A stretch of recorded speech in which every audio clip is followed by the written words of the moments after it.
Hello students, ये तुम लोगों का एटॉमिक स्ट्रक्चर चैप्टर चल रहा है जिसमें तुम लोगों ने अब तक जो शुरुआती एटॉमिक मॉडल्स दिए गए, एटॉमिक स्ट्रक्चर के बारे में बताया गया, उसके बारे में पढ़ा। और पिछले वीडियो में तुम लोगों ने wave nature of and particle nature of electron in dual behaviour of electron, इसके बारे में कई थ्योरीज पढ़ी।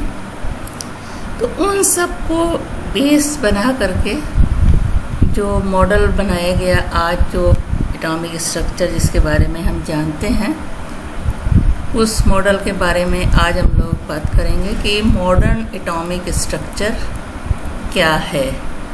चीज़ें सारी वही हैं, एटॉम्स स्ट्रक्चर उसी तरह सेंटर में न्यूक्लियस होता है, उसके बाद जो एटॉम शेल्स होते हैं उनमें इलेक्ट्रॉन डिस्ट्रीब्यूटेड होते हैं, न्यूक्लियस में न्यूट्रॉन और प्रोटॉन होते हैं। ये सारी बेसिक बातें हो गई। जनरल कॉन्फ़िगरेशन के बारे में भी अब तुम लोगों को मालूम हो गया है।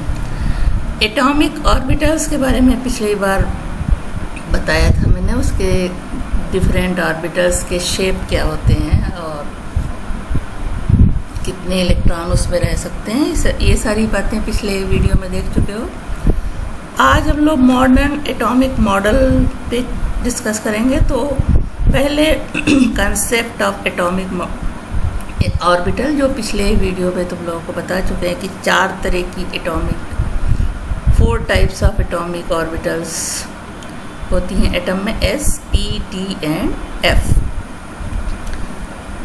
In atomic theory and quantum mechanism, an atomic orbital is a mathematical function describing the location and wave-like behavior of electron in an atom.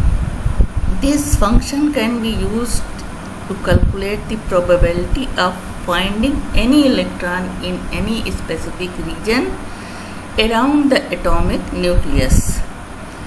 Atomic orbitals are the basic building block of the atomic orbital model. These are of 4 types: S, P, D and F orbital. Each orbital have a maximum 2 electron of opposite spin. ये सारी चीज़ें पिछले video में भी तुम लोग पढ़ चुके हो। On the basis of dual behavior of electron, Schrödinger, he is a scientist, represented modern atomic model of atom. According to this, atomic structure consists of 2 parts. First, positively charged nucleus,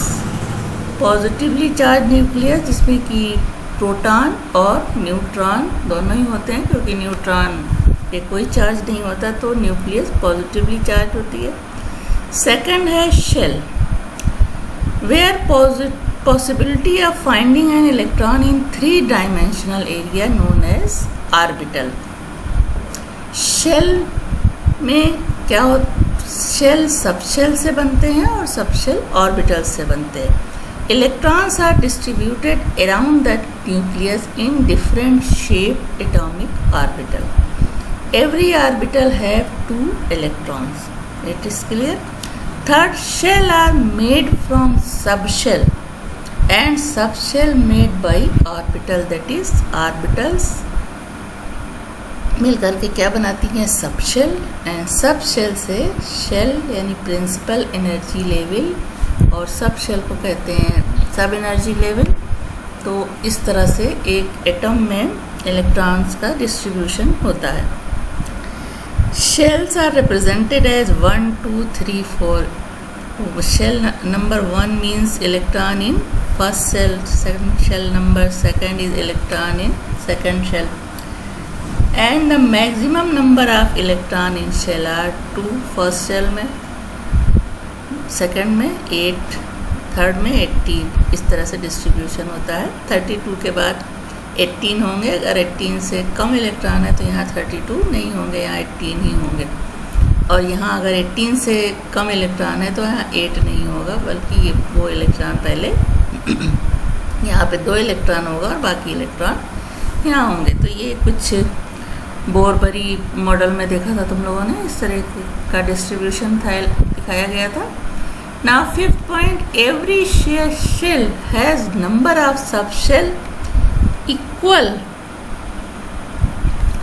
to its principal quantum number and has number of orbital and 2.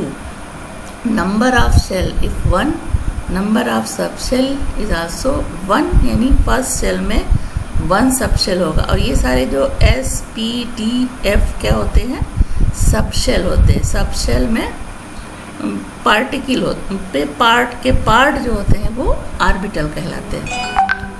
तो subshell 1 में 1s एक subshell, और कितना number हो गया subshell का, 1। इसी तरह नंबर ऑफ शेल 2 है, तो सबशेल 2 हो जाएंगे, 2s और 2p।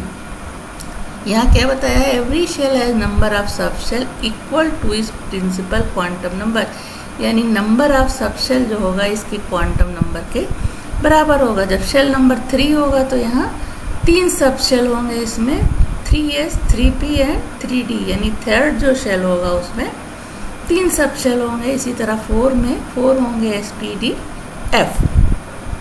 ना 6 point, subshell are represented as, s, p, d, f, ये सबशेल होते हैं और इनके जो पार्ट होते हैं वो ऑर्बिटल कहलाते हैं। s शॉर्ट से लिया गया है, p principal, D diffused and F fundamental से, ये 4 लिए गए हैं word S, P, D, F subshell के लिए। नाउ अब सबशेल है ये S, P, D, F। अब सबशेल में कितने ऑर्बिटल होते हैं? सबशेल S सबशेल है 1 ऑर्बिटल, यानी 1s ऑर्बिटल होता है S सबशेल में, तो दोनों इक्वल हो गए। P सबशेल है 3 orbitals, Px, Py and Pz of same energy, जैसा कि दिखाया था डायग्राम में, Px, Py, Pz। D subshell है 5 ऑर्बिटल्स, Dxy, Dyz, नाम दे सकते हो जो भी, Dzx, ये नाम दिए गए हैं theoretically, dx square minus Y square and dz square. तो ये 5 ऑर्बिटल होते हैं D सबशेल में। तो इन सबको अलग अलग हम ऑर्बिटल बोलते हैं और पूरे को हम सब शेल कहते हैं। F सबशेल में इसी तरह 7 ऑर्बिटल ऑफ सेम एनर्जी, इसी तरह उसमें भी नाम दिया गया है, पिछले डायग्राम में देखना। Now each orbital consist of 2 electrons, then every subshell has 2, 6, 10 and 14 electron. S में 2 इलेक्ट्रॉन होंगे। अब यहाँ 3 ऑर्बिटल है P सबशेल में, तो 2, 2, तो 2, 2, 2, 6 हो जाएगा। इसी तरह इसमें 5 ऑर्बिटल है D सबशेल में, तो इसमें इलेक्ट्रॉन 10, 10 हो जाएगा, और इसमें 7 ऑर्बिटल है तो इलेक्ट्रॉन का नंबर 14 हो जाएगा। और इसको रिप्रेजेंट कैसे करते हैं, S2, P6, D10 and F14 number. अब इसको इस तरह देखो, number of shell, number of subshell, number of electrons किस तरह रिप्रेजेंट करेंगे, और जो दोबारा जनरल जो रूल्स पढ़े थे कि किस शेल में कितने इलेक्ट्रॉन होते हैं, वो भी यहाँ पे कंपेयर हो जाएगा। Number of shell 1, number of subshell 1, electron होगा यहाँ 2, तो पहले शेल में 2 इलेक्ट्रॉन।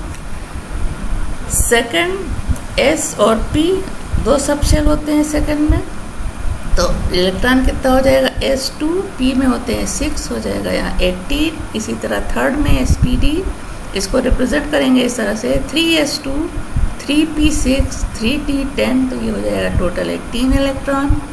और फोर्थ ऑर्बिट या शेल में sp-df 4 हो सकते हैं, तो सबके जब इलेक्ट्रॉन लिखे जाएंगे s2, p6, d10, f14, total electron हो जाएगा 32। तो इस तरह से वो जो पहले वाला नियम था वो भी यहाँ पे कंफर्म हो जाता है कि 2, 8, 18, 32 इलेक्ट्रॉन होते हैं। Now concept of electronic configuration. On the basis of modern atomic model, we can write the electronic configuration of atom. Electronic configuration is defined as distribution of electron in shell around the nucleus of atom. is known as electronic configuration of element. Example, जैसे ये atomic number है तो यही number of electron है, तो इसका पहले हम जनरल आसानी से लिखने के लिए जनरल इलेक्ट्रॉनिक कॉन्फ़िगरेशन लिख सकते हैं। 2 8 1 11 हो गया। अब इसको 1s2 दूसरे शेल में 2s2 2p6, तीसरे में 3s1। इसी तरह 19 है एटॉमिक नंबर, तो इलेक्ट्रॉनों का नंबर 19 होगा। इसको हम जनरल लिख सकते हैं। इलेक्ट्रॉन कम है तो थर्ड शेल में भी 18 इलेक्ट्रॉन नहीं हो सकते, तो थर्ड 8 पे रुक जाएगा और अगला इलेक्ट्रॉन फोर्थ शेल में चला जाएगा। तो 2 8 8 1 हो गया। अब ये 1s2 2s2 2p6 second shell, 3s2 3p6 third shell and 4s1 fourth shell. 17cl है तो इसका 2 8 7 हो जाएगा जनरल कॉन्फ़िगरेशन। अब यहाँ हो जाएगा 1s2 second shell 2s2 2p6 third 3s2 3p5। तो इस तरह से इसका हम इलेक्ट्रॉनिक कॉन्फ़िगरेशन एलिमेंट का लिखते हैं। s ऑर्बिटल आल्सो रिप्रेजेंट है, इस तरह से आयत में या राउंड में करके भी दिखाते हैं। तो s ऑर्बिटल को इस तरह से रिप्रेजेंट कर सकते हैं। तो ये s सबशेल है और इसमें एक s ऑर्बिटल है, इसमें 2 इलेक्ट्रॉन होते हैं। p ऑर्बिटल यानी p सबशेल, ये पूरा p सबशेल है और ये बीच में अलग अलग जो ये 3 पार्ट हैं ये क्या है, ऑर्बिटल है। तो हर ऑर्बिटल में 2 इलेक्ट्रॉन हो सकते हैं, तो टोटल इसमें 6 इलेक्ट्रॉन। इसी तरह से ये d ऑर्बिटल्स d सबशेल में इस तरह से होती है। ये पूरा क्या है, d सबशेल है और ये अलग अलग ये क्या है, d ऑर्बिटल्स, हर एक में 2-2 इलेक्ट्रॉन, तो ये हो गए 10। इसी तरह f ऑर्बिटल, ये f सबशेल है और ये अलग अलग ऑर्बिटल्स हैं, हर एक में 2 इलेक्ट्रॉन, टोटल इलेक्ट्रॉन 14।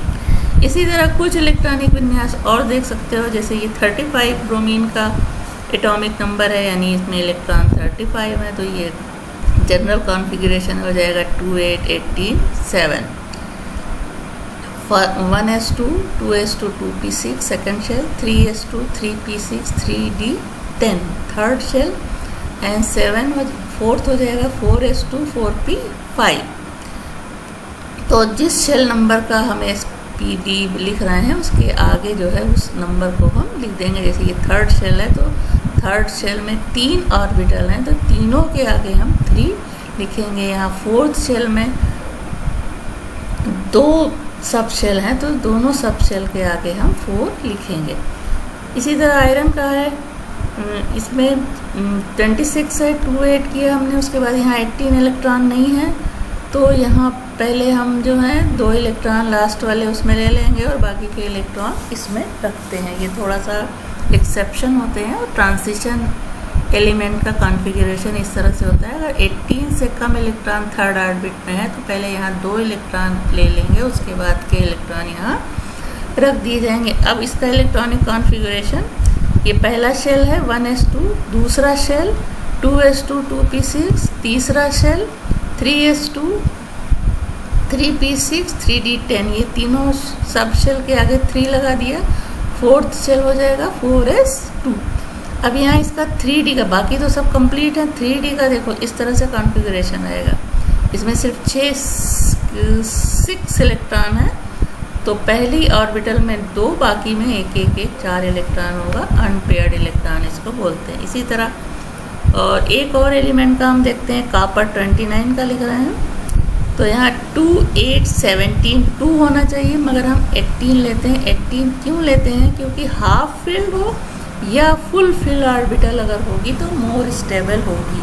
तो यहाँ किस तरह हाफ फिल्ड और फुल फिल्ड होती है, देखो पहला कंप्लीट है शेल 1s2, दूसरा भी कंप्लीट है 2s2 2p6, तीसरा 18 हमने लिया, ये भी कंप्लीट हो गया। अच्छा, ऐसा हमने क्यों किया कंप्लीट? जब एक इलेक्ट्रॉन इसका हमने इधर रख दिया तो ये भी स्टेबल हो गई, 3d10 हो गया, 9 होता है यहाँ पे, यहाँ 2 लेते तो तब ये अनस्टेबल हो जाता d, तो ये एक इलेक्ट्रॉन इधर ट्रांसफ़र कर देता है, तो ये तुम्हारा स्टेबल हो गया। और s ऑर्बिटल में मैक्सिमम 2 इलेक्ट्रॉन हो सकते हैं, तो या तो 2 होगा तब ये स्टेबल होगा, या तो इसका हाफ कर दिया जाएगा तब भी ये स्टेबल होगा।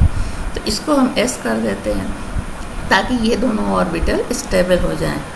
ये थ्योरी कहाँ से मिली हमें? क्योंकि half filled and full field orbitals is more stable.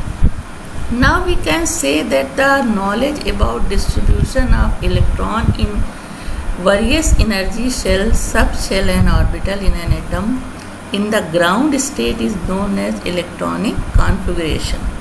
The electronic configuration of atom is written in the form of n-Lx, where n is the main energy level, L subshell and x is the number of electron present in subshell, that is 3d5 जैसे हमने लिखा. तो 3 क्या है? n है.